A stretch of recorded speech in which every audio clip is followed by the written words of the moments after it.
Um, I have a lot of Kobe Bryant memories. I was telling someone this the other day. It's too hard for me, man. You know, I'm from LA, so there's a lot. My most memorable Kobe moment? Ooh, man, there's a lot of them.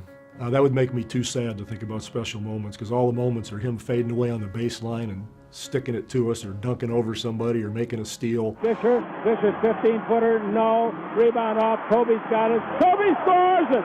Kobe scored it! Woo! 5 seconds left. And then he'd give a smile, because he knew that he did something that was pretty cool, but he always did it with class. His game-winning shot against Phoenix in the playoffs, it was just unbelievable to hit that layup, and then in overtime hitting the game-winning shot. Final seconds, Bryant for the win! Bang! It was really impressive. One play that sticks in my mind a lot is, when Robert Horry threw the inbounds pass off a free throw. Long run out by Kobe Bryant. Behind. Oh! What did I just see? Boom, behind the back, and 360 jammed that boy in the Staples Center. That was crazy. I tried to emulate that, and I think I was in high school still. I talk about it all the time when he had that streak of scoring 50 points in a row. I was on that team in New Orleans where he broke the record. Myself, along with, I think, Rasul Butler, Morris Peterson, some of us we was talking about, not tonight. Kobe not gonna have 50 tonight. And yet, behold, he had like 26, 28 at the end of the first quarter. My Kobe moment is probably 81 points against Toronto. It's just, you're watching it and it doesn't seem, real at the time. And you look up and he's walking off the court with still time on the clock, celebrating 81 points. So everybody hears about Wilt's 100, and nobody in my generation is able to see that. But for us, that's our Wilt moment. Our Kobe moment is the 81 points against Toronto. I was 14 years old, and I was lucky enough to go on the road trip with my father to Detroit when they played the Pistons. After that Game 5 loss, that we were in the banquet, the dinner room, and he just came down and sat with me and my dad and my uncle at the same table just to eat.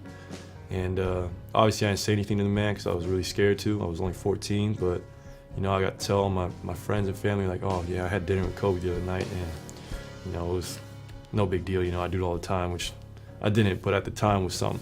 I was like, whoa, this is no way. It's the man I want to aspire to be one day. My rookie season, my first time ever playing against the Lakers, he came in and shot 44 shots on the second night of a back-to-back, made 21 of them, so he was pretty efficient and had 48 points and hit the game winner on us. 13 seconds remaining in the ballgame. Got it, Kobe Bryant! It takes a lot for you to shoot that many times, but on a second night of a back-to-back, that just shows relentless effort and energy and just a will to win. I remember watching him in the dunk contest, and you could just see the swagger and confidence that he had at that time as a young man, as a rookie. You just knew he was destined for greatness, and I think he's earned the right for people to have that argument. Is he the best to ever play the game? Whether it's winning championships or scoring 81 or just every single day, me growing up in LA, watching him and obviously some of the great plays that he were capable of, but just his winning ways. That's what separated him from all the others. He was a killer. He was a beast out there, and that's his legacy right there, and that's a great legacy to remember by. I think it would be the fan part of me just remembering, the big shots that he's made, the growls and the intensity that he played with. He's got it. Can he get it off in time on the run off the glass? Did it! He did it again! I really believe he's the Michael Jordan of this generation. So many kids, looked up to Jordan, myself included. Even though the game lost a great in Jordan, we gained a great in Kobe Bryant. I remember one of the games in Boston when the crowd was cheering MVP for him.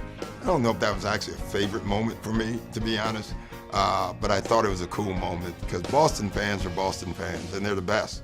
And the fact that they still respected him playing well against us was a neat thing, more for him than me. My favorite Kobe moment was watching Kobe crying in the Boston Garden, 2008.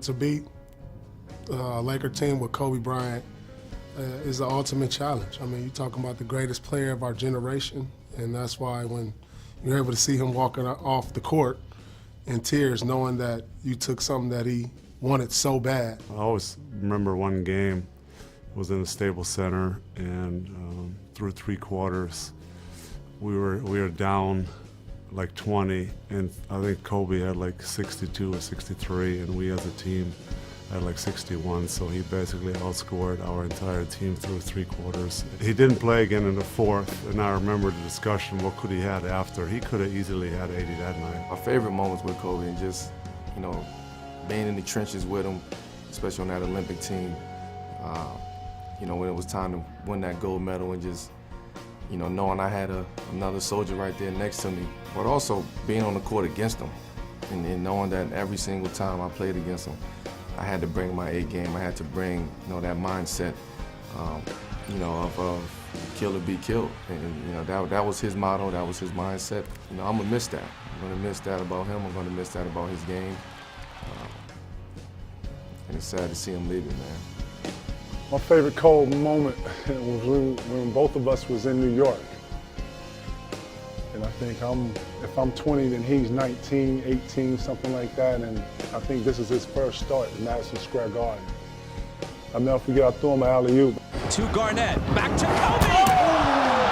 See, that's the Kobe and Garnett. I always call it the alley-oop from God, because I threw it too high, or what I thought it was too high, and he went up and caught it, not one hand, but 2 hands.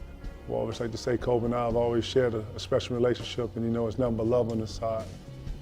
And that's real.